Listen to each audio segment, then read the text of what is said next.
You're still watching The Pulse with me, Gifty, and up here. Let's go to Germany now. For the past 3 weeks or so, stories of rescue ships defying restrictions in the Mediterranean have dominated the headlines. Earlier this week, a luxury cruise ship had to rescue a boat full of migrants when they got into trouble near Greece. This would be about 3 cases in 1 month. Although this particular group was saved, many others who make the dangerous crossing do not, as the European Union still struggles to find a political solution to the problem of migrants. But for more on the latest rescue story, we're joined by William Glucroft, a correspondent with our partner DW. William, thank you very much for joining us this hour. Well, tell us a bit more about the circumstances surrounding this rescue.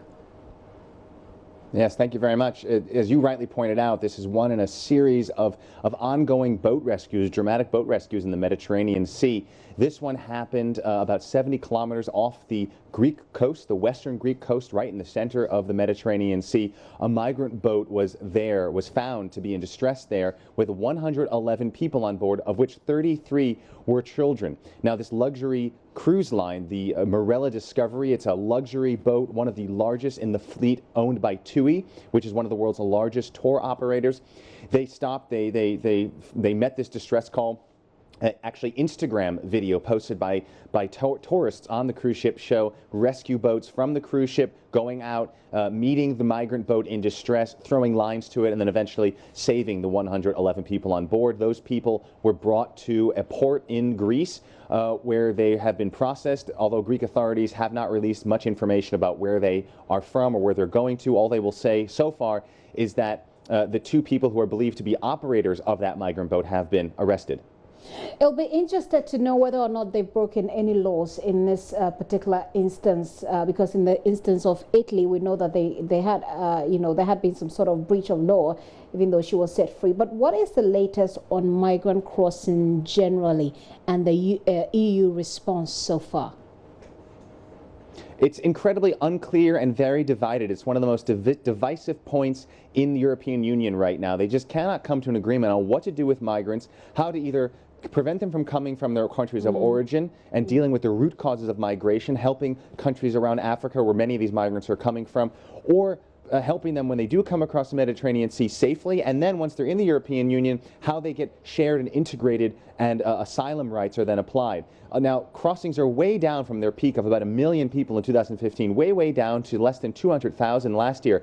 But that's still a lot of people crossing the Mediterranean Sea. It's an extremely dangerous voyage, as the UN estimates as many as 6 migrants every single day die in the Mediterranean Sea trying to make this crossing, and the European Union not having a political solution within the bloc certainly makes this problem worse. The EU has ceased its state-run operations, rescue operations, leaving NGOs, private groups to fill that gap, to send out rescue boats. But many of the anti-migrant countries, especially Italy, where most of these migrants first arrived, given the geographic location of Italy in regards to northern Africa, they have made it very hard for aid groups, for NGOs to perform their humanitarian work in rescuing migrants crossing the Mediterranean Sea, even trying to criminalize it, trying to block these ships from coming into port, making it very difficult. And of course, as we know, Italy has its own economic issues to deal with and is being led by an anti-migrant and very populist government. So the EU, a long way off from having a political solution to migrants. Germany and France are trying to get European Union members on board,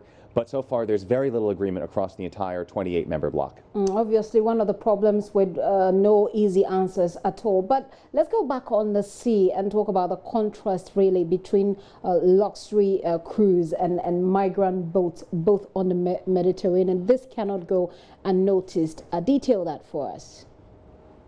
Absolutely. The contrast is striking. The Mediterranean Sea is very much a tale of 2 seas, you can say. It's a place of desperation for many of these migrants, but it's also a place of luxury, of travel, of summer relaxation for comparatively wealthier northern and western Europeans who are going on cruise ships by the millions. And there's been lots of criticism about the impact that cruise ships and cruise vacations have on the overall environment, climate change.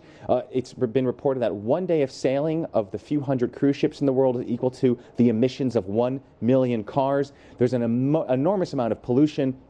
and other toxins that these cruise ships emit into the environment when they dock in various ports of call all around Europe and indeed all around the world. They bring a lot of pollution, a lot of waste to the city, so much so that in Europe, many European cities that are popular destinations for these cruise ships, they're starting to limit the number of cruise ships that can dock. Some even want to outright ban them.